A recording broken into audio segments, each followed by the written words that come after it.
బడ్జెట్లో ఏదైతే బ్రేక్స్ తర్వాత ఈరోజు బడ్జెట్ సెషన్ స్టార్ట్ కాబోతుంది. ముఖ్యంగా మీ అందరికీ తెలుసు, లోక్సభలో స్పీకర్ పైన అవిశ్వాస తీర్మానం. ఎందుకంటే గతంలో ప్రతిపక్ష పార్టీలకు సంబంధించినటువంటి ఎంపీలను కానీ leader of opposition Rahul Gandhi గారిని కూడా మాట్లాడనీయకుండా డిస్టర్బ్ చేయడం. రెండోది, స్పీకర్ బీజేపీ పార్లమెంట్ సభ్యులకు, అంటే ముఖ్యంగా రూలింగ్లో ఉన్నటువంటి పార్లమెంట్ సభ్యులకు ప్రత్యేకంగా వారికి ఇంపార్టెన్స్ ఇస్తుండని, అపోజిషన్ పార్టీలో మాట్లాడేటువంటి పరిస్థితి ఉన్నప్పుడు మాట్లాడనీయకుండా అడ్డుకుంటున్నారనే ఒక అంశం. ఎందుకంటే పార్షాలిటీగా స్పీకర్ అనే వ్యక్తి కంపల్సరీ హౌస్లో అందరినీ ఒకే విధంగా చూడాల్సిన అవసరం ఉంటుంది. కానీ స్పీకర్ కేవలం వాళ్ళ ఆధినాయకత్వం ఒత్తిడితోటి ముఖ్యంగా ప్రతిపక్షాలను తొక్కిపెట్టే ప్రయత్నం చేస్తున్నట్టు మీరందరూ చూసిన విషయం. ఎందుకంటే గత ఈ 18వ లోక్సభ మొదటి నుంచి కూడా ప్రతిపక్షాలకు సరైన ఇంపార్టెన్స్ ఇవ్వకపోవడం, రాహుల్ గాంధీ గారు ప్రతిసారి ప్రతి అంశం మీద మాట్లాడేటప్పుడు ఆయన డిస్టర్బ్ చేయడం, వాళ్ళ సైడ్ నుంచి నిషికాంత్ దూబే తర్వాత కొంతమంది నాయకులకు ముఖ్యంగా అవసరం లేని సమయాలలో కూడా వాళ్ళకు మైక్ ఇచ్చి డిస్ట్రాక్ట్ చేసి భారతదేశంలో ఉన్నటువంటి ప్రజలకు తప్పుడు సంకేతాలు ఇచ్చే విధంగా హౌస్ని నడుపుతున్నందుకు అవిశ్వాస తీర్మానం పెట్టారు. దాంతోపాటు మహిళలు నరేంద్ర మోడీ గారిని అటాక్ చేయాలని వ్యూహం రచించారని చెప్పి కూడా ఒక తప్పుడు స్టేట్మెంట్ ఇచ్చారు. సో ఈ నో కాన్ఫిడెన్స్ మోషన్ అంటే అవిశ్వాస తీర్మానం ఈరోజు ముఖ్య అంశం. రెండోది, పశ్చిమ ఆసియా, ఎస్పెషల్లీ ఏదైతే ఇరాన్ ఇజ్రాయెల్ యుద్ధం ఉందో దీనిపైన కూడా చర్చ చేయాల్సిన అవసరం ఉంది. ఎందుకంటే మేము గతంలోనే చెప్పినాం, నరేంద్ర మోడీ గారు ఒక ప్రధానమంత్రిగా కాకుండా ట్రంప్ ఆదేశాల మేరకే పనిచేస్తున్నారు.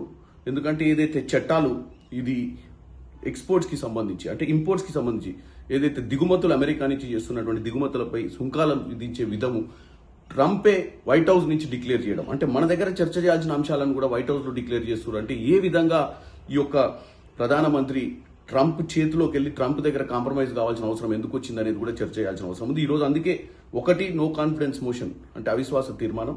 రెండు, పశ్చిమ ఏషియా దేశాలలో జరుగుతున్నటువంటి వార్ గురించి కూడా ఈరోజు ఎట్టి పరిస్థితుల్లో కూడా చర్చ జరగాలని అపోజిషన్ కోరుకుంటారు. అలాగే మమ్మల్ని, నాతో పాటు 8 మంది సభ్యుల్ని సస్పెన్షన్ చేసిరు. సస్పెన్షన్ల పైన కూడా చర్చ చేస్తాం. ఈరోజు మేము డెఫినెట్ గా మకర్దార్ దగ్గర ధర్నా చేయాలనుకుంటున్నాం. మకర్దార్ దగ్గర మేము ఈరోజు ప్రజాస్వామ్యాన్ని కాపాడాలి. మేమందరం కూడా ప్రజలచే ఎన్నుకోబడి ఇక్కడికి వచ్చినాం. మేము ప్రజా సమస్యల మీద మాట్లాడే అవకాశం మాకు కూడా ఇవ్వాలి. మాకు కూడా ఏదైతే అవిశ్వాస తీర్మానంలో మా 8 మంది సభ్యులను కూడా అవకాశం ఇవ్వాలి. ఎందుకంటే మేము కూడా ఓటేసే విధంగా, అంటే నో కాన్ఫిడెన్స్ మోషన్ పెట్టిందే 543 మంది సభ్యులు ఈ రోజు వాళ్ళ ఓటు అవకాశాన్ని వాడుకోనో, లేకపోతే ఏ విధంగా వాళ్ళు నో కాన్ఫిడెన్స్ మోషన్ టేబుల్ చేస్తారు, ఏ విధంగా వాళ్ళు ముందుకు తీసుకెళ్తారు అనే దాని మీద మాకు కూడా అవకాశం ఇవ్వాలని చెప్పి ఇలా మకర్వార్ దగ్గర మేము డెఫినెట్ గా ధర్నాలు చేస్తాం. అంతేకాకుండా ముఖ్యంగా ఇప్పుడు జరుగుతున్నటువంటి క్రూడ్ ఆయిల్ ధరలు, అంటే గ్యాస్ కూడా మీరు చూసినట్టయితే ఇంట్లో వంట గ్యాస్ ఏ విధంగా రేట్లు పెరిగినాయో, సగటు మనిషి మీద ఎంత భారం పడుతుందో. ఎందుకంటే మనం ఈరోజు ట్రంప్ను సంతోష పెట్టడం కాదు. ఎందుకంటే ఇంకో ఆశ్చర్యకరమైన విషయం ఏంటంటే ట్రంపే విదేశాల నుంచి ఈ నెల రోజులు మీరు రష్యాలో ఆయిల్ కొనుక్కోమని చెప్తున్నారు. అంటే ఈ నెల రోజులు యుద్ధం జరుగుతుంది కాబట్టి మా దగ్గర నుంచి మీకు వచ్చే క్రూడ్ ఆయిల్ రాదు కాబట్టి మీకు ఈ నెల రోజులు నేను మీకు చెప్తున్నా, మీరు కావాలంటే రష్యా దగ్గర కొనుక్కోండి, నాకేం అభ్యంతరం లేదనే విధంగా ఆధిపత్యం చెలాయిస్తారు మన మీద. ఎందుకంటే భారతదేశం అతిపెద్ద ప్రజాస్వామ్య దేశం. భారతదేశం ఎవ్వరి మీద డిపెండ్ కావాల్సిన అవసరం లేదు. మన దగ్గర ఉన్న వ్యవస్థలు మనం చక్కగా చేసుకుంటే ఏ దేశం మన ఆధిపత్యం చెలాయించిన అవసరం లేదు, ఏ దేశ ఆదేశాల మేరకు మనం పనిచేయాల్సిన అవసరం లేదు.